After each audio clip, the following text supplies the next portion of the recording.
Star Wars. I'm a big fan of Star Wars.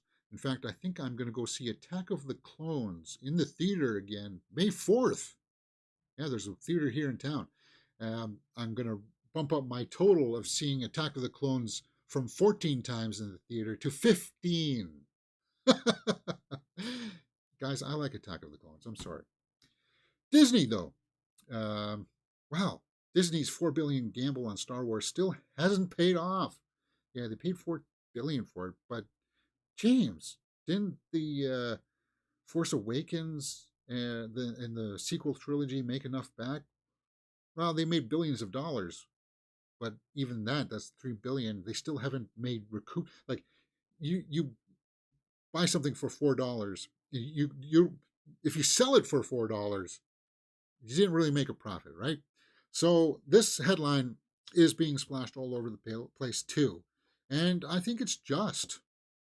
Um, and I blame a lot of people will be quick to pounce on Kathleen Kennedy for this, but I blame Bob Iger for this 100%.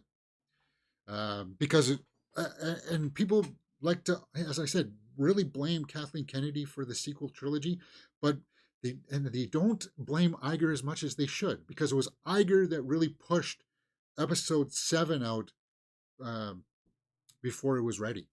Uh, they had writers coming in, and the writers were saying, "Okay, we need time to craft this story that will bleed into the next one." And Iger, it was Iger, not Kathleen Kennedy, that came in and said, "No, we're putting out the movie this Christmas." It was Iger's call on that one, and a lot of people don't say that because for some reason, a lot of people think that Iger is like the saint or something, and we're slowly learning that he wasn't, right?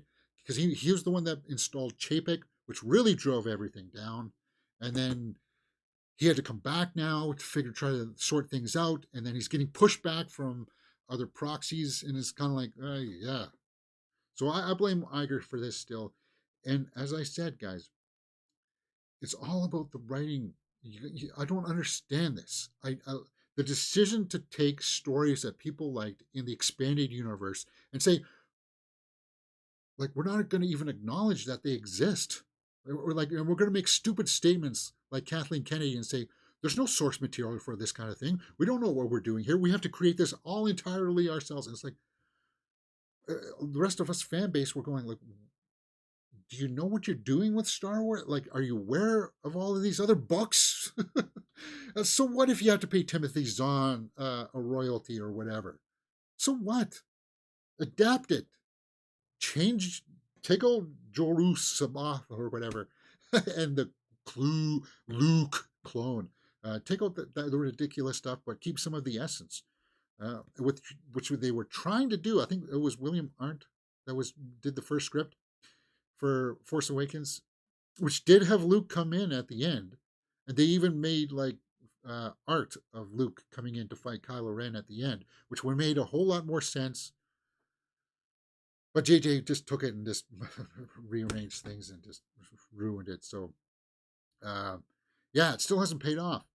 And will it ever recover? Mandalorian was slowly making it come back, but I've preached this over the last couple of weeks or so, guys. Uh, you don't want to ruin your brand. We talked about this the other day about Game of Thrones cutting a lot of their stories that they were developing for series because it just wasn't good enough. It was going to dilute the brand. And as much as I really wanted to see that Obi-Wan series, I'm not going back to revisit it. It's not like, oh, I want to see it out again. Um, it's kind of like they diluted it too much. And I think the Acolyte that's coming out next, I liked what they were trying to do with Ahsoka. It's cool that we got Hayden Christensen back. Like, we're in an era right now where you can come back from this, Star Wars. You can come back from this. But I'm really hesitant with the Acolyte that's going to come out in June. I think it's going to crash and burn. Because from what I hear about the writing and the way that the story unfolds, it's not good. They're trying to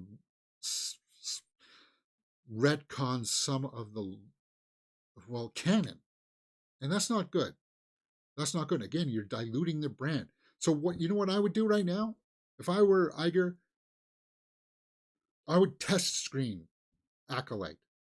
And if you're going to get the same kind of reactions, uh, I would pull it. I would say, no, we're not putting out the Acolyte anymore. Sorry, we just lost a whole bunch of money for the Acolyte. Uh, but we can't put this out because I don't want to dilute the brand. I don't want this to damage things. Andor, I think, is the best thing that they've put out. Uh, Andor and then Rogue One. I don't go back to Solo. Obviously, I don't go back to The Last Jedi or Rise of Skywalker. Ew. Uh, Occasionally, if Force Awakens is on TV and there's a scene on there that I like, I'll watch it. But other than like, it just feels like they really they're bogged down with this idea that we can't use stories that people liked for some reason. I don't get it. I don't get it. And if you don't know, there's the trailer for Acolyte. You can get an app that'll show you how many thumbs down it has. The ratio is not good. It's like 191K to like 650K thumbs down. People don't like what they're seeing, right? Someone is killing Jedi. It's Disney. There, look in the comments. Close your eyes. What do you see? Disney didn't watch the South Park episode. For those who cannot see dislikes, the trailer has 680K. Okay, that was 6 days ago. Um, there is no good or evil. There is only power, Lord Voldemort. So yeah, it's because they don't understand the property. And you know, if you heard me rail about the lightsabers, that's a collateral part of it. They don't understand it. They don't. It's a lightsaber. It's got to emit light. It's like they didn't before. Why are you so hung up on it now? Anyway, uh, yeah, and I want it to turn around. And okay, I said they can turn it around, and they can. They totally can. But it's going to take humility. It's going to take the brass at Lucasfilm and Disney to say we messed up. Um, we are going to retcon. No, we're not even going to retcon. We're just going to make George Lucas's 7 to 8 or 7 to 9 because he handed them the scripts. We're going to make those movies, and it'll be like, well, it'll confuse the fans. They won't know what's going on. Well, the fans don't have any idea what's going on right now. It's kind of like, are you making High Republic movies? Are you making series? What's going on? Mando and Grogu movie. Hey, uh, yeah. I don't know. And then go back and make things like Heir to the Empire. Make make Shadows of the Empire. Make things that, like what people want to see. People want to see the Darth Bane stuff. People want to see like Lords of the Sith. They want to see like um, how Palpatine rose to power and killed uh, uh, Plagueis, right?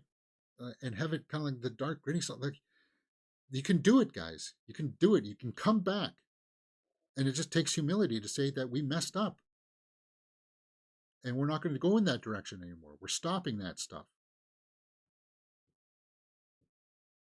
because you can do it. I know you can. It's just you have to say, well, those are seven. Those are 7, 8, and 9. Those are episodes 8, 7, 9, respective, sort of, but not really. If you want it, here's a new series. We're going to give you Grand Admiral Thrawn in all of his big glory, Thanos style. You can do it.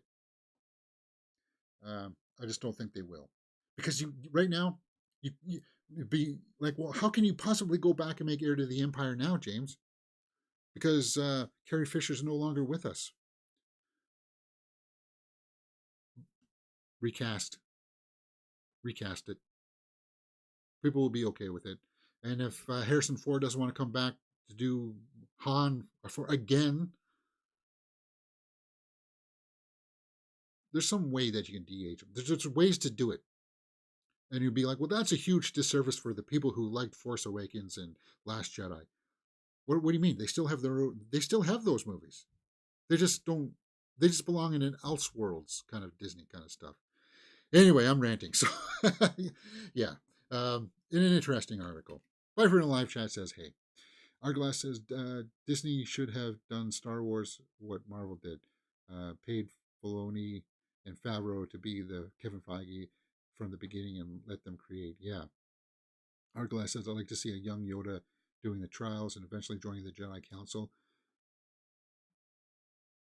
Yeah, there's some interesting stories there to tell. And what was it? James Mangold was developing like the origins of like how Force users started to craft their abilities into the discipline of the Jedi and stuff. Like there's very interesting stuff that you could do. They're just not doing it.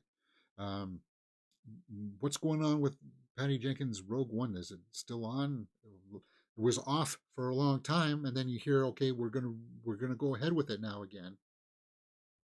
And like that stuff can work, but you just gotta say that we screwed up. Got to say that it's no good. We're changing course. So we'll have to see where that goes. Where are we at? 38 minutes in. Okay, good. Deadpool and Wolverine. So it's not all bad things for Disney, right? Because the MCU falls under the Disney banner.